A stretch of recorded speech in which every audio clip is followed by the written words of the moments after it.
सीखने जा रहे हैं।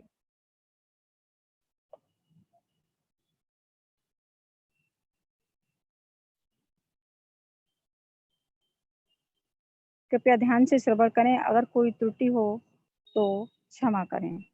ईश्वर और जीव में क्या भेद है? पहले शरीर को समझो, तब इस बात का हल होगा। जिस वक्त शरीर को कष्ट होता है, उसमें से वाणी उठती है कि मुझे तकलीफ है। अगर कोई शरीर का अंग टूट जाता है तो कहते हैं कि मेरा अंग टूट गया।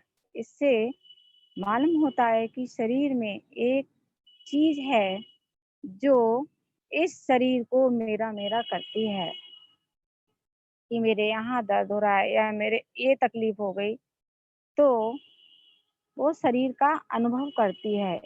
इससे मालूम हुआ कि शरीर में एक चीज है जो शरीर का मेरा मेरा कहती है, जैसे मेरी आंखें, मेरा हाथ, मेरे रिश्तेदार, मेरा कुनबा वगैरह। इससे साबित हुआ कि मेरा कहने वाला दरअसल शरीर से अलग है, वरना वह कहता कि वही शरीर है, ना कि मेरा शरीर है। जो शक्ति शरीर के कर्मों की अभिमानी है, उसको जीव कहा गया है।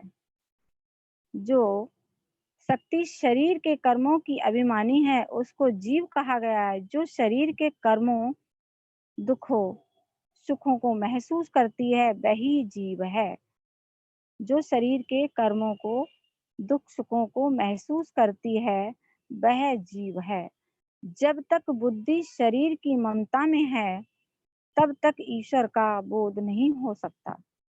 सत्पुरुष की वाणी और शास्त्रों को पढ़कर मानना है, मगर अंदर से न प्रीत है न प्रीति है। जब तक अंतर बुद्धि शरीर के सुखों में गिरफ्तार है, उसका अनुभव नहीं कर सकती। लेकिन जब बुद्धि गंभीर हो जाती है और शरीर के दुखों और सुखों के से छुटकारा पा जाती है, तब उसको बोध हो जाता है कि शरीर तत्वमयी है और शरीर से भिन्न है। शरीर किसी खास शक्ति पर चल रहा है। शरीर किसी खास शक्ति पर चल रहा है। जब शरीर और शरीर की ममता से अलग होता है, जब शरीर और शरीर की ममता से अलग होता है, तब वह परम तत्व अंदर प्रकट हो जाता है। वास्तव में ईश्वर और जीव में कोई भेद नहीं है। वास्तव में ईश्वर और जीव में कोई भेद नहीं है। संसार को जीतने वाला वही है जो शरीर को जीतने वाला है। शरीर की ममता से आजाद होना ही सही मार्ग है। जब इस पर पूरा कंट्रोल हो गया, तब वह सब दुनिया का मालिक हो गया। जब जब इस पर पूरा कंट्रोल हो गया, तब वह सब दुनिया का मालिक हो गया। और हमारे गुरुदेव भी कहते हैं कि ईश्वर अंश जीव अविनाशी, चेतन अमल सहज सुख राशि। ईश्वर अंश जीव अविनाशी, चेतन अमल सहज सुख राशि। अर्थात जीव शुद्ध ब्रह्म है, वह अज्ञानी कैसे हो गया? यदि ब्रह्म को सर्वज्ञ माने, तो मानना पड़ेगा कि अज्ञान जीव में है, ना कि ब्रह्म में है।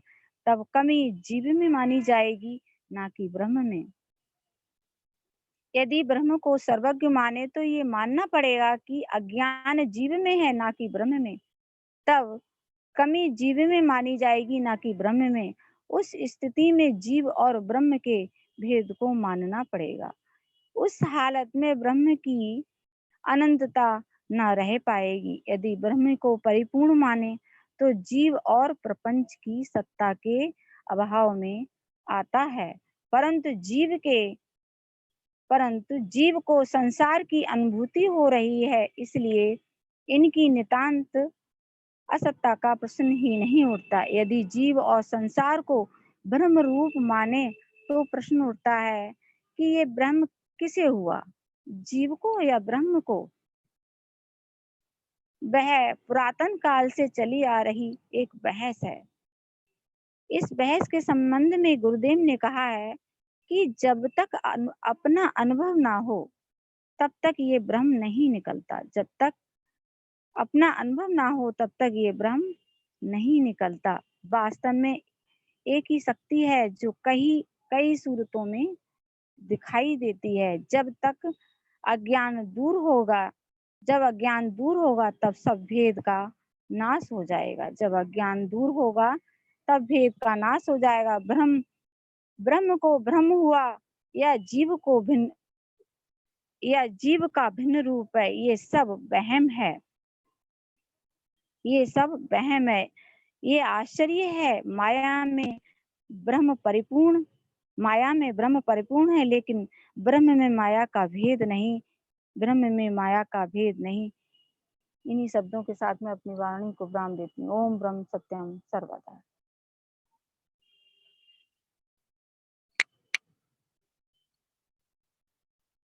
बार वंदना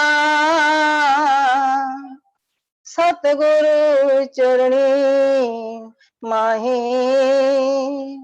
मंगत सतगुरु भेंट से फिर गर्भ नहीं आए। बार बार करु वंदना सतगुरु चरणी माही मंगत सतगुरु भेंट से फिर गर्भ नहीं आए। नारायण रूप संगत के चरणों में दोनों हाथ जोड़कर ओम ब्रह्म सत्यम सर्वाधार। आज का विषय है सत जिज्ञासु का धर्म। सत जिज्ञासु का धर्म। जिज्ञासा का शाब्दिक अर्थ है ज्ञान प्राप्ति की प्रबल इच्छा। श्री समता विलास में महाराज जी फरमा रहे हैं, देह आकार जो तमाम कर्मों का ही सागर है और बुद्धि निमख निमख में इन कर्मों की भुगता होकर दुख व सुख में चलायमान होती रहती है। जिस जिज्ञासु ने इस अशांतमय अवस्था को पूर्ण जाना है और सतगुरु शिक्षा अनुकूल सर्व साक्षी स्वरूप आत्मा के प्राण होने का जो यत्न करता है और दृढ़ अनुराग से अपने तमाम मानसिक दोषों की निवृत्ति करके एक अखंड नाम ध्यान में जो अंतर में दृढ़ हुआ है, यानी तमाम इंद्रियों के कर्मों से असंग होकर जो एक नाम में एकाग्र हुआ है, वह ही परम तपीश्वर सत तत्व को अनुभव करके सर्व शांति को प्राप्त कर सकता है। उसका जिज्ञासुपन बहुत ही श्रेष्ठ है। तो इस वास्ते इस जिज्ञासुपन की दृढ़ता के होने से ही ऐसी निराधार सर्व शांति प्राप्त हो सकती है।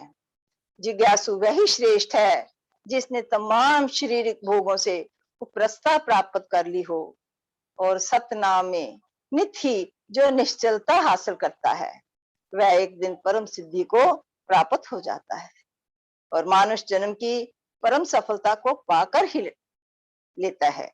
ऐसे सचेतन करने वाले गुरुमुख इस भ्रम रूपी संसार में बहुत अधिक दुर्लभ हैं। उनकी पवित्र करनी अनंत जीवों को शांति देने वाली है और वह ही सच चेतावनी के प्रकाशक हैं। उनका वचन व कर्म सर्व को आनंद देने वाला है, लेकिन पूर्ण भाग्य से ही ऐसे परमहंस गुरुमुखों का संयोग हो सकता है। सत जिज्ञासु हो करके ही नित सत शांति की खोज करनी चाहिए। इस छिन्न भंगुर संसार का ये ही परम लाभ है। ओम ब्रह्म सत्यम सर्वाधार। ये समता विलास में से, अब श्री समता प्रकाश में से वाणी के आधार पर, वाणी भी यही बता रही है जिज्ञासु का धर्म क्या है। महाराज जी फरमा रहे हैं, सत जिज्ञासा धर्म पहचानी, शब्द रूप मिले निर्वाणी। सत जिज्ञासा के धर्म की पहचान सत जिज्ञासु को करनी ही है। कैसे? गुरु द्वारा जो मिला हुआ शब्द है वो गुरु रूप ही जो है वो निर्वाणी शब्द है, जिसके ज्ञान से समता तत्व की प्राप्ति हो सकती है। सत्य असत्य विवेक विचारी, सत्य आधार जीवन को धारी। क्योंकि ऐसा जो जिज्ञासु है अपनी विवेक बुद्धि द्वारा सत्य सत्य का बहुत अच्छे प्रकार से निर्णय कर लेता है, उसका जो सारा जीवन है सत्य के आधार पर ही होता है। तन मैंने अपना गुरु चरण में कीजे, एको पहचाने दूजा छीजे। अपना तन मन धन सब कुछ सर्वस्व अपना गुरु के चरणों में अर्पित कर देता है, यहाँ तक कि अपने आप को जो सत्य जिज्ञासु है वो कुर्बान कर देता है। उसको अपने एक गुरु के सिवा और कुछ भी अच्छा नहीं लगता। आगे फरमाते हैं, सतबुद्ध को प्रभु की आगे, जिज्ञासा धर्म मुक्त चाखे। अपनी सुध बुद्ध वो विसार देता है, एक पूरा निश्चय रहता है।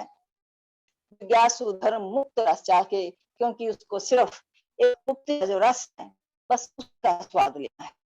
इस प्रकार जो जिज्ञासु में अपने सुख का काम है उसके वो अटल, कौन सा काम कि मैंने मोक्ष को कैसे ही प्राप्त करना है और मुक्ति के बाद मैंने कैसे हासिल करना है।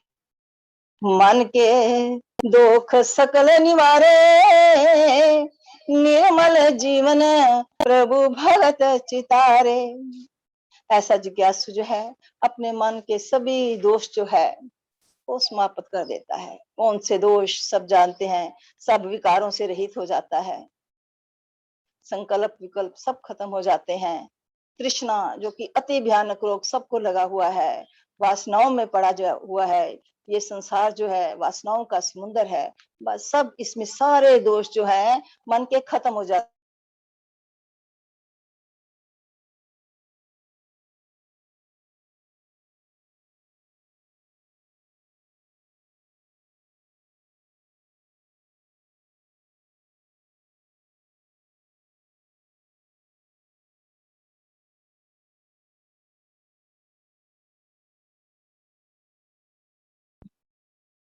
सॉरी, प्रभु भक्ति में ही अपना जो जीवन है उसमें लगाता है।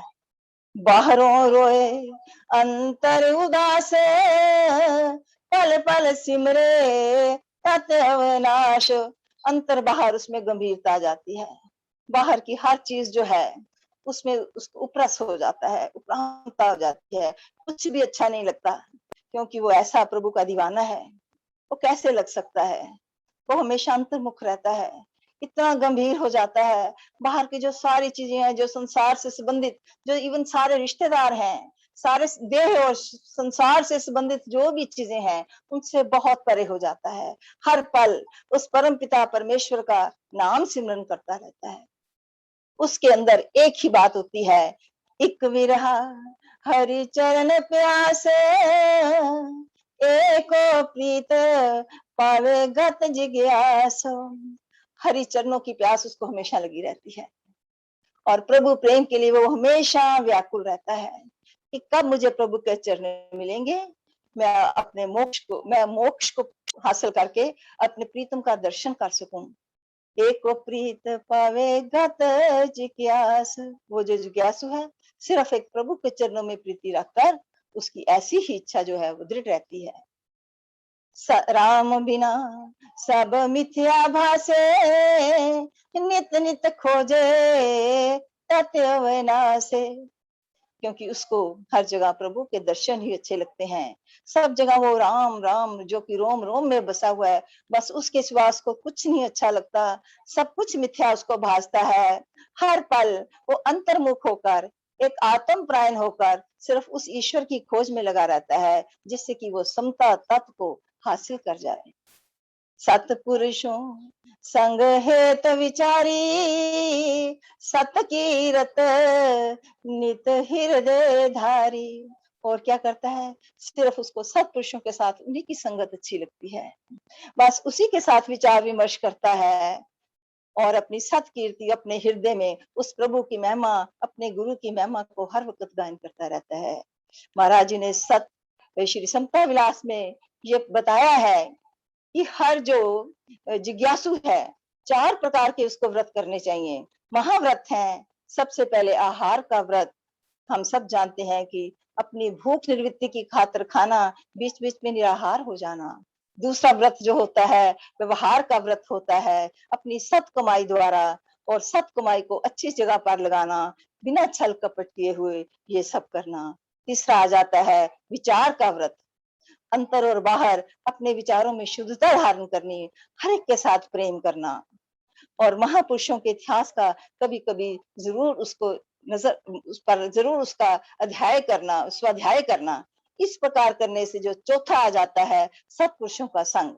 सत्पुरुषों के संग करने से जो कि सत्पुरुषों की बताई हुई वाणी है उसको अच्छी तरह श्रवण करना और उस पर मनन करना और ईश्वर के साथ निष्काम भक्ति में रहना, और परोपकार करना और सत सेवा करना।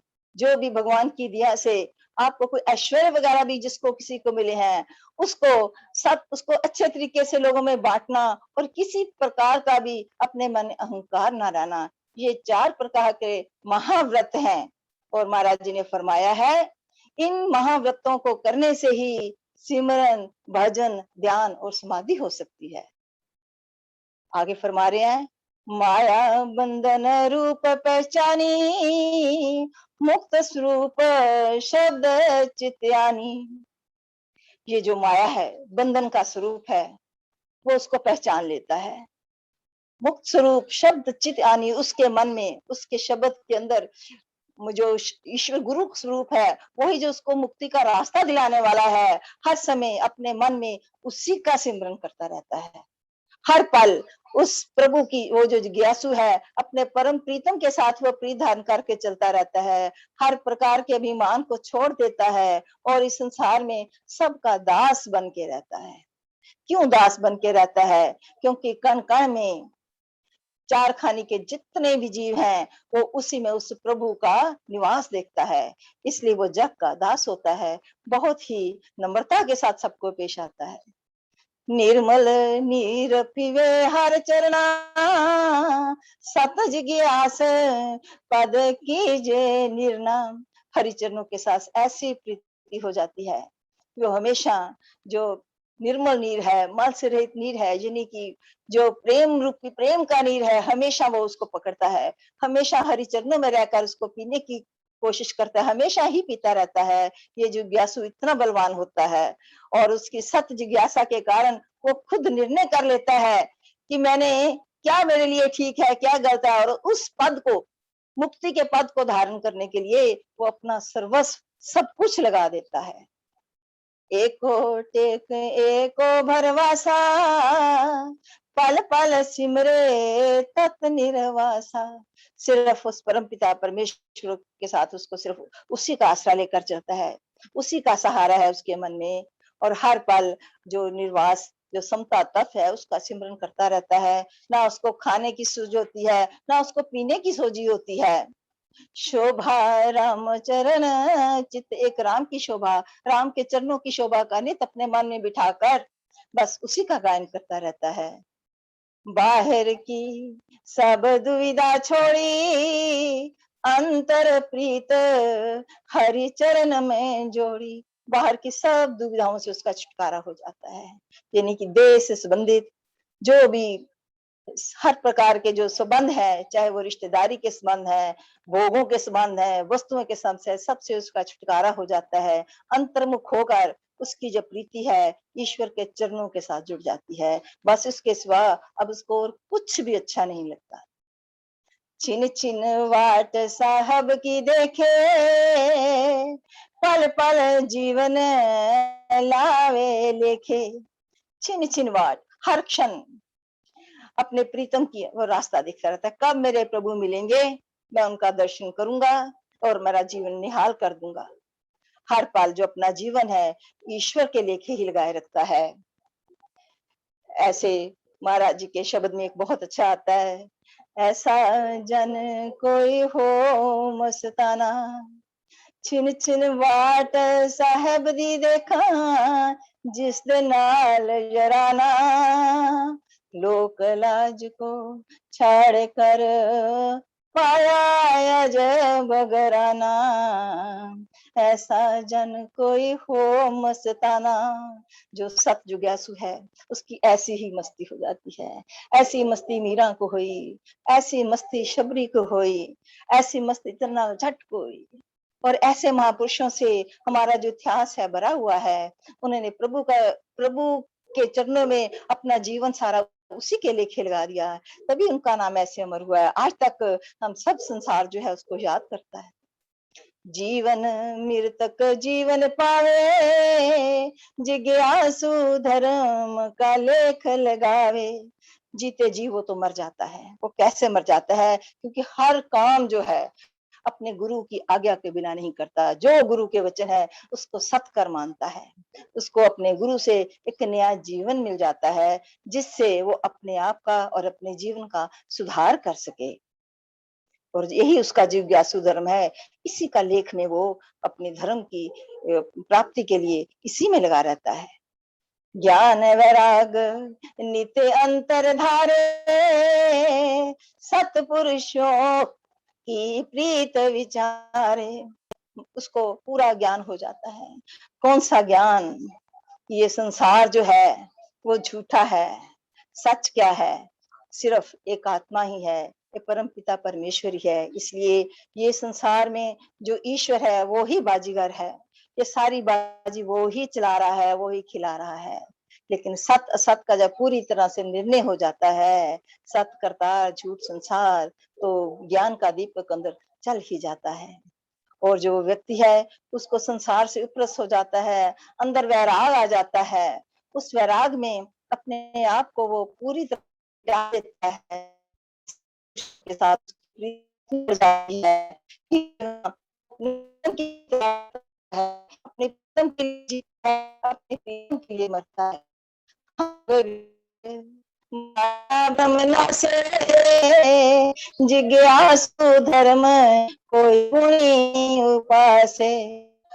जो सबसे भयंकर हंकार वो उसमें खत्म हो जाता है। माया का जो भ्रम है उसका भी नाश हो जाता है। अब भ्रम का नाश हो जाता है, अंदर वो ब्रह्म को अनुभव करना शुरू कर देता है। यही जिज्ञासा धर्म है। लेकिन इस धर्म को प्राप्त करने वाले कोई ही गुणी पुरुष होता है जो इस प्रकार की उपासना करता हुआ अपने प्रीतम के लिए सब कुछ निछावर करने वाला, वो ही उसको हासिल कर सकता है। अंत में महाराज जी फरमाते हैं, मोह माया को त्याग के पद खोजो जिज्ञास, मंगत जीवन निर्भय होवे, पद पर से अविनाश। मोह माया को त्याग के पद खोजो जिज्ञास, मंगत जीवन निर्भय होवे, पद पर से अविनाशो। महाराज जी फरमा रहे हैं मोह माया को त्याग देना चाहिए और एक जिज्ञासु का जो पद है उसकी खोज करनी चाहिए। तभी हमारा जीवन जो है निर्भय होगा और हम परमपिता परमेश्वर के साथ हमारा मिलाप हो जाएगा। क्योंकि कई जन्मों से जो आत्मा है हमारी बहुत बिछड़ी हुई है, वो तड़प रही है। लेकिन उसको करने के लिए अगर हमें सतगुरु की बताए गए जो नियम है उसका पालन करें और उसकी कृपा का पात्र बने, तो जरूर इसी जन्म में हमारा कल्याण हो सकता है। ओम ब्रह्म सत्यम। सर्वाधार, कोई गलती हो गई हो तो क्षमा करना। ओम रम सत्यम सर्वदा।